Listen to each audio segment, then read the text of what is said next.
Hello everyone. आज हम लोग एक्सरसाइज 3D के क्वेश्चन नंबर 10 को देखेंगे अपने आर.एस. अग्रवाल बुक का। तो क्वेश्चन नंबर 10 क्या कहता है, पहले क्वेश्चन को समझ लें कि so that the system of equation this, ये दोनों सिस्टम ऑफ इक्वेशन है जो मेरे, has infinite number of solutions. इनके सॉल्यूशंस क्या है? इन्फिनाइट नंबर ऑफ सॉल्यूशंस है। तो इन्फिनाइट नंबर ऑफ सॉल्यूशंस के लिए हम लोग केस क्या जानते हैं? क्या जानते हैं हम लोग? A1/A2 is equal to B1/B2 is equal to C1/C2।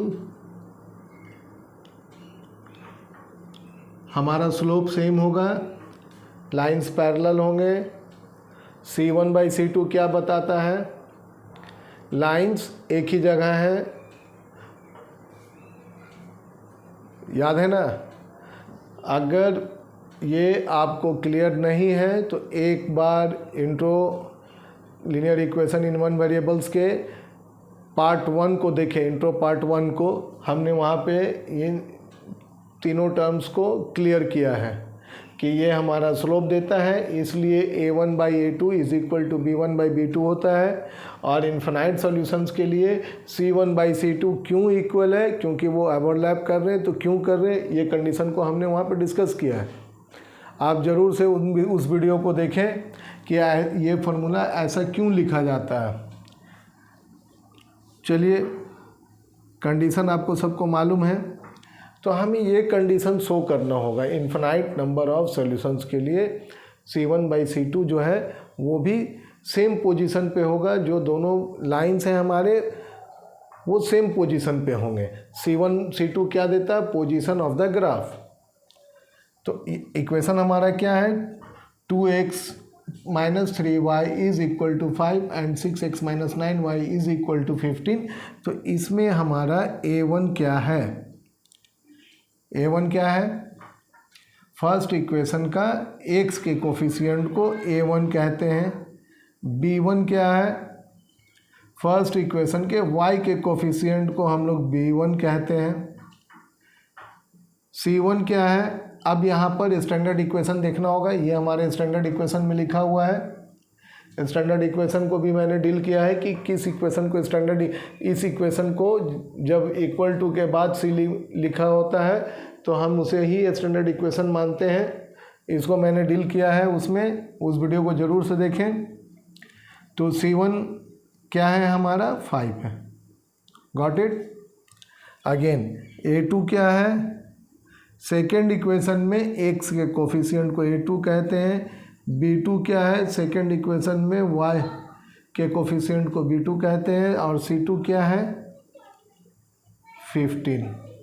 Got it? तो हमें हमें मिलता क्या है? अब हमें तीनों ये रेशियो और ये रेशियो, तीनों रेशियो को टैली करना है। A1/A2 क्या है हमारा? 2/6 कैंसिल किए, 1/3। B1/B2 क्या है हमारा? 3 - 3/-9 माइनस माइनस कैंसिल, 3 1 जा 3, 3 3 जा 9 मीन्स 1/3। यहाँ भी 1/3। C1/C2 क्या है हमारा? 5/15।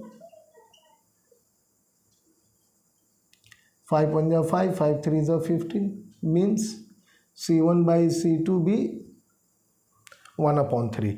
तो तीनों रेशियो 1/3, 1/3, 1/3 आ गया।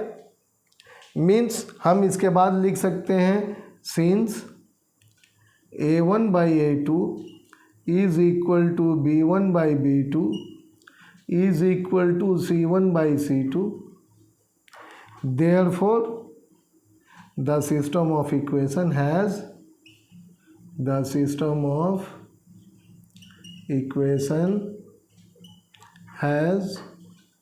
infinite number of solutions.